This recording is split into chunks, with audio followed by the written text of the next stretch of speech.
try and talk from here if that's possible. So you've seen this TLA, this three-letter acronym ESG, and that really is the kind of the lens through which the industry kind of tries to look at the whole suite of things which might be considered an ethical issue.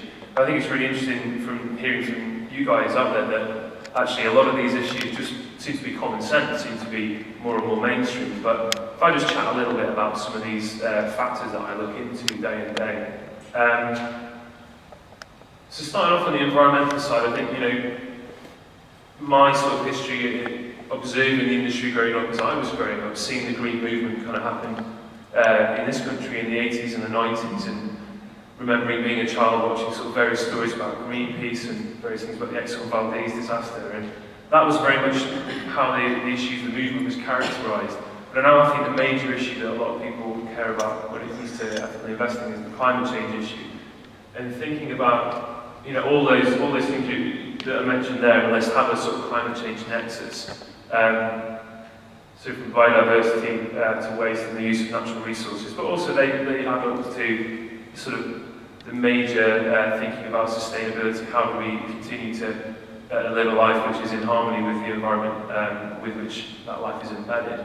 But thinking about in terms of companies, how does a company relate to all these things? Well, we would look for a really high standard of environmental management. There's a lot of kind of gold standards, really, benchmarks on environmental management we look for. One of them is, again, it's going to be an acronym, but I apologise, it's ISO 14001.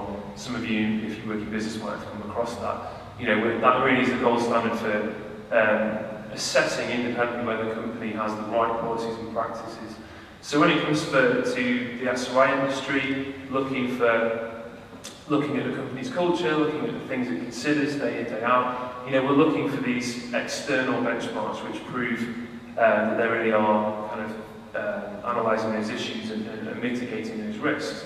But also we're looking for corporate transparency on these things. And most of the major companies now in the UK and globally would report on their environmental impact, and that's the kind of thing that you can do a bit of digging of. If you go on the responsibility sections of a big company's website, you can usually get hold of their environmental kind of impact reports. Social, getting a little bit more into the kind of the more human rights kind of arena here, labour standards, child labour, things in the supply chain. Again, we're looking really to see, does the company have a sense of its responsibility beyond the borders of what it does, beyond the gates of the factory, as it were? Does it think about the kind of people it's working with in the supply chain? Does it think about how it treats its workers, how it treats its customers, those kinds of things? And then finally on the governance. Now, not everyone gets excited by the word governance. It's guaranteed some people think of kind of box ticking and accounting and these kind of things. But for me, I have an external role within Rathbones where I'm the secretary to our corporate governance committee.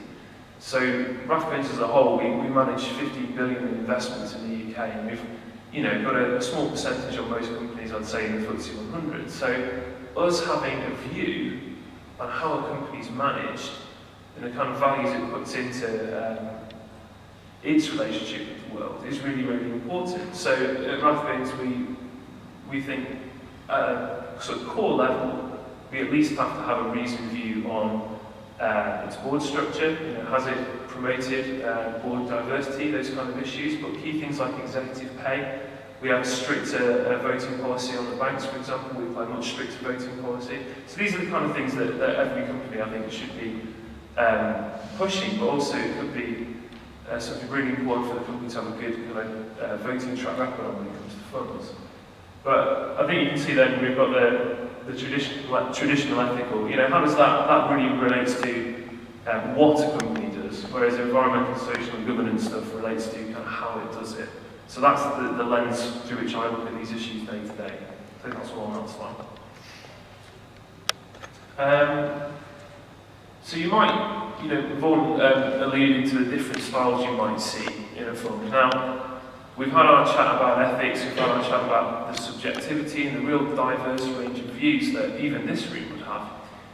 So the industry's response is, trying to come up with products that usefully integrate those ethics into a sort of good financial product that will actually do you good.